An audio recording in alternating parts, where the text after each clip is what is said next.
राधे राधे, जय श्री कृष्णा। आप सभी का स्वागत है हमारे YouTube चैनल पर। आप सभी का दिन शुभ और मंगलमय हो। आज मैं आप सभी के समक्ष मोक्षदा एकादशी की कथा, पूजन विधि तथा महत्व प्रस्तुत कर रही हूँ। माघ शीर्ष या अघन मास की शुक्ल पक्ष की एकादशी को मोक्षदा एकादशी के नाम से जाना जाता है। मोक्षदा एकादशी इस साल की आखिरी एकादशी तिथि है। मोक्ष का अर्थ मोह माया के बंधन से मुक्त करने वाली तथा मोक्ष प्रदान करने वाली। मान्यताओं के अनुसार मोक्षदा एकादशी के दिन ही महाभारत के युद्ध में भगवान श्री कृष्ण ने अर्जुन को गीता का उपदेश दिया था। इसीलिए मोक्षदा एकादशी के दिन गीता जयंती मनाई जाती है तथा इस दिन गीता का सार पढ़ते हैं अथवा सुनने का विशेष महत्व है। एकादशी तिथि श्री हरि विष्णु भगवान जी को अत्यंत प्रिय है। मोक्षदा एकादशी का व्रत करने से समस्त पापों का नाश हो जाता है तथा सभी मनोकामनाओं की पूर्ति होती है और अंत में मोह माया के बंधनों से मुक्त होकर मोक्ष की प्राप्ति होती है। यदि आप किसी कारणवश मोक्षदा एकादशी का व्रत ना कर पाए तो मोक्षदा एकादशी की कथा सुनने मात्र से ही श्री हरि विष्णु जी की कृपा प्राप्त कर सकते हैं। आइए शुरू करते हैं मोक्षदा एकादशी की कथा। वह लोग बाके बिहार बोलिए, बाके बिहारी लाल की जय। द्वापर युग में एक बार भगवान श्री कृष्ण पांडव पुत्र युधिष्ठिर को वर्ष भर में आने वाली सभी अतिथियों के नाम तथा उनकी विशेषता का वर्णन कर रहे थे। इसी बीच युधिष्ठिर ने श्री कृष्ण से कहा कि हे भगवान, आप तीनों लोकों के स्वामी हैं, सभी को सुख प्रदान करने वाले जगदीश्वर हैं। आपको नमस्कार करता हूँ। हे देव, आप सबके हितैषी हैं, अतः कृपा करके मुझे बताएं कि माघ शीर्ष या अघन मास की शुक्ल पक्ष की एकादशी का क्या नाम है। इस दिन किस देवता का पूजन किया जाता है और इसकी क्या विधि है। भक्त वत्सल भगवान श्री कृष्ण मुस्कुराकर कहने लगे कि हे धर्मराज, आपने बड़ा ही उत्तम प्रश्न किया है। इस प्रश्न का उत्तर सुनने मात्र से ही तुम्हारा यश पूरे संसार में फैलेगा। तो माघ शीर्ष शुक्ल पक्ष की एकादशी अनेक पापों को नष्ट करने वाली इस एकादशी तिथि का नाम मोक्षदा एकादशी। इस दिन दामोदर भगवान की धूप दीप नैवेद्य आदि से भक्ति पूर्वक पूजा करनी चाहिए। पुराणों के अनुसार गोकुल नाम के नगर में बैखानस नामक राजा राज्य करता था। उसके राज्य में चारों वेदों के ज्ञाता अतिथि विद्वान ब्राह्मण रहते थे। वह राजा बड़ा ही धर्मनिष्ठ तथा सदाचारी था। वह अपनी प्रजा का पुत्र ही तरह पालन करता था। एक बार रात्रि में राजा ने एक स्वप्न देखा कि उसके पिता नरक में। उसे बड़ा आश्चर्य हुआ।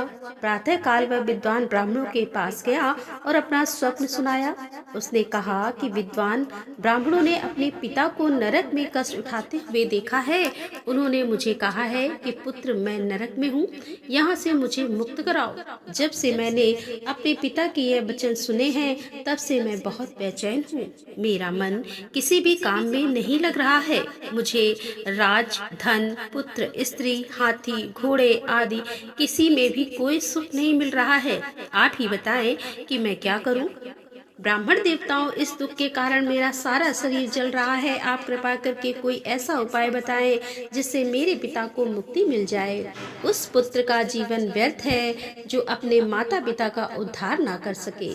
एक उत्तम पुत्र वही है जो अपने माता पिता तथा पूर्वजों का उद्धार करता है। जैसे एक चंद्रमा सारे जगत को प्रकाशित कर देता है परंतु हजारों तारे नहीं कर पाते। तब ब्राह्मणों ने कहा कि राजन, यहाँ पास में ही भूत भविष्य तथा वर्तमान के ज्ञाता पर्वत ऋषि का आश्रम है। वह आपकी समस्या का हल अवश्य करेंगे। ऐसा सुनकर राजा बैखानस पर्वत मुनि के आश्रम पर गया। उस आश्रम में अनेक शांत चित्त योगी और मुनि तपस्या कर रहे थे। उसी जगह पर्वत मुनि भी बैठे थे। राजा ने पर्वत मुनि को साष्टांग दंडवत प्रणाम किया और भरत मुनि ने राजा से कुशल मंगल पूछा। राजा ने कहा कि महाराज, आपकी कृपा से मेरे राज्य में सब कुशल मंगल है, लेकिन अचानक ही मेरे मन में बेचैनी हो रही है। राजा की बात सुनकर पर्वत मुनि ने आंखें बंद कर ली और भूतकाल में विचरने लगे। फिर बोले कि हे राजन, मैंने योग बल से तुम्हारे पिता के कुकर्मों को जान लिया है। उन्होंने पूर्व जन्म में अपनी एक पत्नी को अपने का सुख दिया दिया, परंतु दूसरी पत्नी को पत्नी का सुख नहीं दिया। इसी पाप कर्म के कारण तुम्हारे पिता को नरक में जाना पड़ा। तब राजा ने कहा कि पर्वत मुनि मुझे कोई उपाय बताएं जिससे कि मेरे पूर्वजों को नरक से मुक्ति मिल जाए। तब पर्वत मुनि बोले कि हे राजन, आप माघ शीर्ष का अघन मास या शुक्ल पक्ष की एकादशी का उपवास करें और उस व्रत का पुण्य अपने पिता को अर्पण कर दें, जिसके प्रभाव से आपके पिता को अवश्य नरक से मुक्ति मिल जाएगी। पर्वत मुनि के यह वचन सुनकर राजा महल में आ गया और मुनि के कहे अनुसार परिवार सहित मोक्षदा एकादशी का व्रत किया। इस व्रत का पुण्य उन्होंने अपने पिता को अर्पण कर दिया, जिसके प्रभाव से राजा के पिता को मुक्ति मिल गई और वह स्वर्ग में जाते हुए उन्होंने राजा से कहा कि हे पुत्र, तेरा कल्याण हो। इतना कहकर आशीर्वाद देते हुए राजा आपके पिता स्वर्ग में चले गए। इस प्रकार मोक्षदा एकादशी का व्रत करके राजा बैखानस ने अपने पिता को सभी पाप कर्मों से मुक्त करवा दिया। यह व्रत मोक्ष प्रदान करने वाला तथा चिंतामणि के समान सभी कामनाओं को पूर्ण करने वाला है। इस प्रकार मोक्षदा एकादशी की कथा पूर्ण हुई। कहानी सुनने वालों का भी भला और सुनाने वालों का भी भला। बोलो बाके बिहारी लाल की जय। आइए हम जानते हैं कि मोक्षदा एकादशी की पूजा विधि। यह व्रत दशमी तिथि से ही आरंभ हो जाता है। दशमी तिथि को रात में भोजन ना करें। एकादशी के दिन प्रातः काल उठकर स्नान आदि से निर्मित होकर व्रत का संकल्प लें। मोक्षदा एकादशी के व्रत का संकल्प लेने के बाद भगवान श्री कृष्ण दामोदर की पूजा करें। उन्हें धूप दीप नैवेद्य आदि अर्पित करें। पूरा दिन भगवान श्री कृष्ण का ध्यान करते हुए बिताएं। इस दिन किसी की निंदा चुगली आदि से बचे।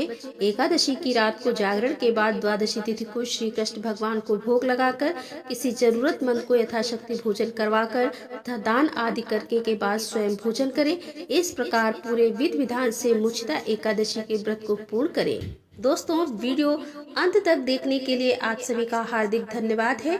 यदि आपको मोक्षदा एकादशी की कथा व महत्व तथा पूजा विधि उचित लगी हो तो कमेंट बॉक्स में जय श्री कृष्णा, जय एकादशी माता लिखना ना भूलें। आप सभी का हार्दिक धन्यवाद। राधे राधे, जय श्री कृष्णा, हर हर महादेव, जय भोलेनाथ।